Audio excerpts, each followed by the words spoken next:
pata. Alwajhu thalith, wajhi wa tatu juu ya ubora wa Uislamu katika hii aya, katika al-yawma akmaltu lakum dinakum, pale aliposema waraditu lakum al-islam dina, na nimekuridhieni kwamba hii Uislamu ni dini. Faghayru dini al-islam mabghudun, kinyume cha dini ya Uislamu ni kitu ambacho kimechukiwa. Isiyokuwa dini ya Uislamu imechukiwa. Dini ambayo imeridhiwa na Allah subhanahu wa ta'ala ni dini ya Uislamu. Dini kinyume na Uislamu haijaridhiwa, na haya insha Allah yatakuja pamoja.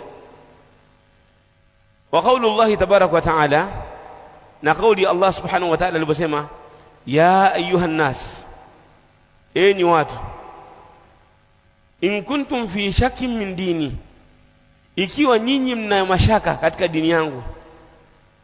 In kuntum fi shakkin min dini, kama nyinyi mna mashaka katika dini yangu, fala a'budu alladhi ta'buduna min dunillah, fala a'budu alladhina ta'buduna min dunillah, siyabudu yale ambayo mnayabudu kinyume cha Allah subhanahu wa ta'ala, walakin a'budu Allah alladhi yatawaffakum, lakini mimi namwabudu Allah ambaye anakufisheni. Dalalatul aya ala maqsudi albab, dalili ya aya juu ya maksudia huu mlango, juu ya kutaja ubora wa Uislamu, min wajhain, ni katika wajhi mbili. Alwajhu alawwal, wajhi wa kwanza, fi qawlihi min dini, kama nyinyi mna mashaka katika dini yangu, wa dinu huwa alislam, na muradi wa dini hapa ni katika Uislamu. Alwajhu athani, wajhi wa pili, fala a'budu alladhina ta'buduna min dunillah, siabudu yale ambayo mnayaabudu kinyume cha Allah subhanahu wa ta'ala. Fadlu al-islam anna ahlahu la ya'buduna illa Allah, ubora wa Uislamu kwamba waliwafasi Waislamu hawaabudu isipokuwa Allah. Waislamu hawaabudu isipokuwa Allah subhanahu wa ta'ala. Wao wanashikamana na Allah tabarak wa ta'ala, hawashikamani na chochote kile, tofauti na dini nyingine. Utakuta kwa mfano Wakristo wao wanamwabudu nani? Wanamwabudu Yesu. Mayahudi wanamwabudu nani? Uzair. Sawa? Lakini sisi Waislamu hatumwabudu Muhammad, tunamwabudu nani? Tunamwabudu Allah. Muhammad ni mtume na ni nabii wa Allah, ambaye amekuja kutuongoza kwamba sisi lazima tumwabudu Allah peke yake bila kumshirikisha na kitu chochote, na kwamba ibada zote tuzielekeze kwake yeye Allah subhanahu wa ta'ala. Wa qawluhu ta'ala, na qawli Allah subhanahu wa ta'ala, ya ayyuhalladhina amanu, enyi ambao mmeamini, ittaqullaha, muogopeni Allah subhanahu wa ta'ala, wa aminu birasulih, na muaminini mtume wake. Ikiwa mtafanya hivyo, mkimcha Allah na mkamwamini mtume Muhammad sallallahu alayhi wasallam, faida yake ni nini? Yu'tikum kiflaini min rahmatihi, Allah atakupeni ziada mara mbili katika rehema zake. Yu'tikum kiflaini min rahmatihi, Allah atakupeni ziada mara mbili katika rehema zake. Wa yaj'al lakum nura, faida ya pili, Allah atakupeni nuru. Allah atakupeni nuru. Nuru hiyo tamshuna bihi, hiyo nuru itawaongoza, mtakuwa mnatembea nayo, mnasuhubia nayo popote mnapokuwa, inawaongoza hiyo nuru. Lakini faida ya tatu, wa yaghfir lakum, na atakusameheni madhambi yenu. Wallahu ghafurur rahim, na Allah subhanahu wa ta'ala ni mwingi wa kusamehe na ni mwingi wa huruma. Dalalatul aya ala maqsudi albab, dalili ya aya juu ya maksudi ya babu, huwa iwadul jazai almurattabi fil islam,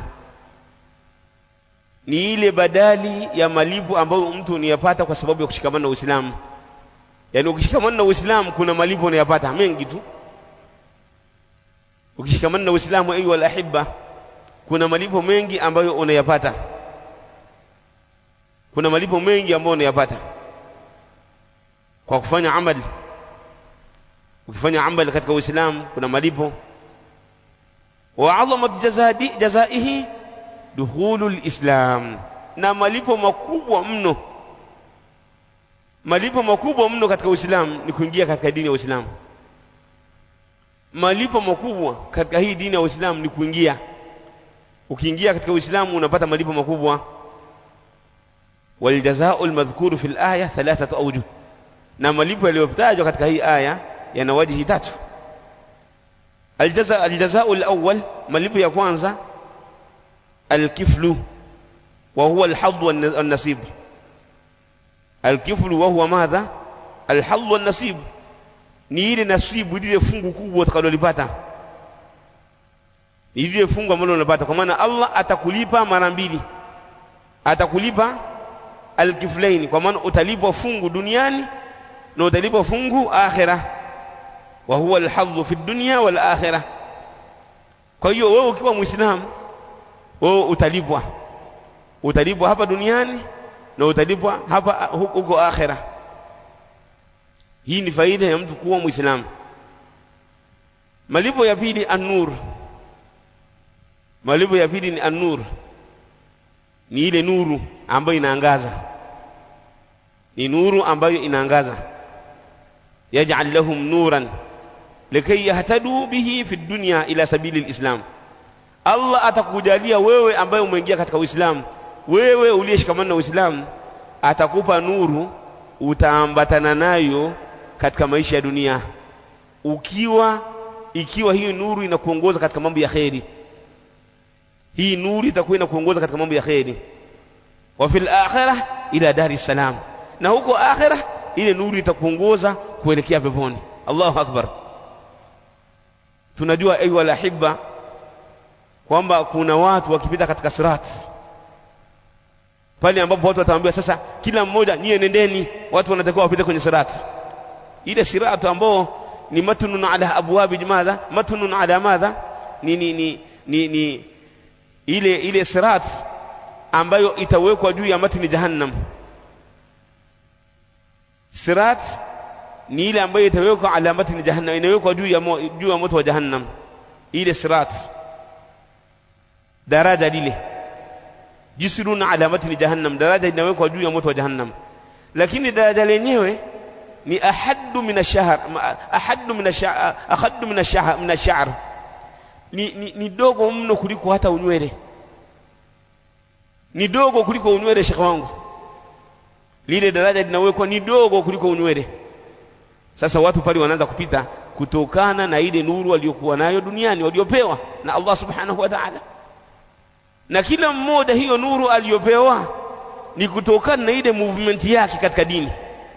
Je, ulikuwa unasonga mbele kwa haraka, au ulikuwa unashika unaachia, au unalegeza? Yule aliyeshika Uislamu sawa sawa akaushika barabara, sio kama yule ambaye alikuwa analegeza, sio kama huyo. Kwa hiyo kuna wale ambao watapita pale, watapita kwa haraka kama vile upepo, kutokana na ile nguvu yao na ile haraka yao ya kutetea Uislamu na kuendeleza Uislamu.